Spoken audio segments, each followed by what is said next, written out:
ಎಲ್ಲರಿಗೂ ನಮಸ್ಕಾರ. ನಾನು ನಿಮ್ಮ ಪ್ರೀತಿಯ ವಿನಯ್ ಗೌಡ. ನಿಮ್ಮೆಲ್ಲರಿಗೂ ಗೊತ್ತಿರೋ ಹಾಗೆ ಒಂದು ಇನ್ಸಿಡೆಂಟ್ ಆಗಿದೆ. ಆ್ಯಂಡ್ ಈ ವಿಡಿಯೋ ಮಾಡ್ತಿರೋದು ಏನಕ್ಕೆಂದರೆ, ಕರ್ನಾಟಕದ ಪ್ರತಿಯೊಬ್ಬರಿಗೂ ನನ್ನ ಕಡೆಯಿಂದ ಕ್ಷಮೆ ಕೇಳಬೇಕಾಗಿತ್ತು. ದಯವಿಟ್ಟು ಕ್ಷಮಿಸ್ಬಿಡಿ. ಕಳೆದ 4 ದಿನಗಳಿಂದ ನೀವು ಟಿವಿನಲ್ಲಿ, ಯೂಟ್ಯೂಬ್ನಲ್ಲೆಲ್ಲ ನೋಡಿರ್ಬೋದು, ಒಂದು ಮಚ್ಚಿನ ಕತೆ ನಡೀತಾ ಇದೆ. ಅದಕ್ಕೋಸ್ಕರ ನಾನು ಕ್ಷಮೆ ಕೇಳಬೇಕಾಗಿತ್ತು. I am really sorry. Especially ನನ್ನ ಫ್ಯಾನ್ಸಿಗೆ, ನನ್ನ ಫ್ಯಾಮಿಲಿಗೆ, ಪ್ರತಿಯೊಬ್ಬರಿಗೂ ಸಾರಿ ಕೇಳಬೇಕು ಅಂತ ಈ ವಿಡಿಯೋ ಮಾಡ್ತಿರೋದು. ಮೊದಲನೇದಾಗಿ ನನ್ನಿಂದ ತೊಂದರೆ ಆಗಿರೋದು ನನ್ನ ಫ್ಯಾಮಿಲಿಗೆ, ನನ್ನ ಹೆಂಡತಿಗೆ, ನನ್ನ ಮಗನಿಗೆ ದಯವಿಟ್ಟು ಕ್ಷಮಿಸ್ಬಿಡಿ. ಅದಾದಮೇಲೆ ನನ್ನ ಸ್ನೇಹಿತರಿಗೆ ತುಂಬ ತೊಂದರೆ ಆಗಿದೆ.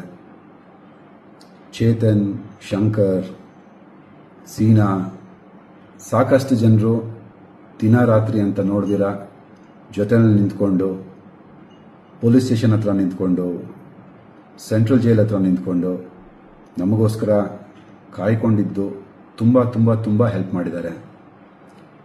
ನಮ್ಮ ಅಕ್ಕ ಅಪರ್ಣಕ ಮತ್ತು ನಮ್ಮ ಭಾವ ತುಂಬ ಓಡಾಡಿದ್ದಾರೆ. ಈ ಒಂದು ಪ್ರಕರಣಕ್ಕೆ ತುಂಬ ಹೆಲ್ಪ್ ಮಾಡಿದ್ದಾರೆ.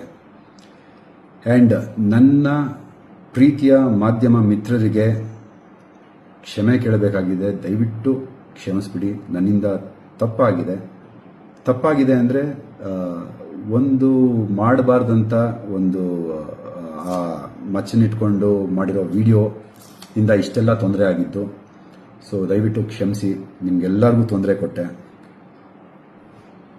ಈ ಒಂದು ವಿಷಯ ತುಂಬ ದೊಡ್ಡದಾಗಿ ಬ್ಲೋ ಅಪ್ ಆಗತ್ತೆ ಅಂತ ನನಗೆ ಗೊತ್ತಿರಲಿಲ್ಲ. ಸೊ ಇಷ್ಟು ದೊಡ್ಡದಾಗಿರೋ ವಿಷಯ ನಂದು ತಪ್ಪಿದೆ, ಇಲ್ಲ ಅಂತ ಹೇಳ್ತಿಲ್ಲ. ಬಿಕಾಸ್ ನನ್ನ ಎಚ್ಚರಿಕೆನಲ್ಲಿ ನಾನು ಇರಬೇಕಾಗಿತ್ತು. ಈ ಥರ ಒಂದು ಇನ್ಫಾರ್ಮೇಷನ್ನ ನನ್ನ ಫಾಲೋವರ್ಸ್ಗೆ ನಾನು ಕೊಡಬಾರ್ದಾಗಿತ್ತು. ದಯವಿಟ್ಟು ಕ್ಷಮಿಸ್ಬಿಡಿ. ಆ್ಯಂಡ್ ಸಾಕಷ್ಟು ಸಪೋರ್ಟು ಮಾಡಿದ್ದೀರಾ. ನನ್ನ ಬಗ್ಗೆ ಮಾತಾಡಿರುವಂಥ ಮಾತುಗಳನ್ನೆಲ್ಲ ನೋಡಿದೆ. ನನಗೇನು ಬೇಜಾರಾಗಿಲ್ಲ. ನೀವು ಮಾಡಿರೋದು ನಿಮ್ಮ ಕೆಲಸ.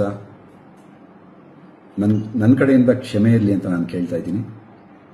ಆ್ಯಂಡ್ ನೆಕ್ಸ್ಟ್ ಬಂದು ಪೊಲೀಸ್ ಇಲಾಖೆ ಅವರ ತನಿಖೆ ಅವರು ತುಂಬ ಚೆನ್ನಾಗಿ ಮಾಡಿದ್ದಾರೆ. ಒಂದು ಸೆಲೆಬ್ರಿಟಿ ಅಥವಾ ಕಾಮನ್ ಮ್ಯಾನ್ ಅನ್ನೋ ಡಿಫ್ರೆನ್ಸ್ ತೋರಿಸ್ದಿರ ಏನೇನಿದೆಯೋ ಅದ್ರ ಪ್ರಕಾರವಾಗಿ ಅವ್ರು ಇನ್ವೆಸ್ಟಿಗೇಷನ್ ಮಾಡಿದ್ದಾರೆ. ನಮ್ಮ ಟ್ರೀಟ್ಮೆಂಟ್ ಕೂಡ ಹಾಗೇ ಇತ್ತು.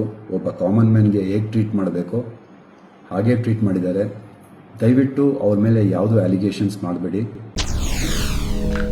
SS ಟಿವಿ, ಸಿನಿಮಾ ಜಗತ್ತಿನ ಕ್ಷಣ ಕ್ಷಣದ ಸುದ್ದಿಯೊಂದಿಗೆ.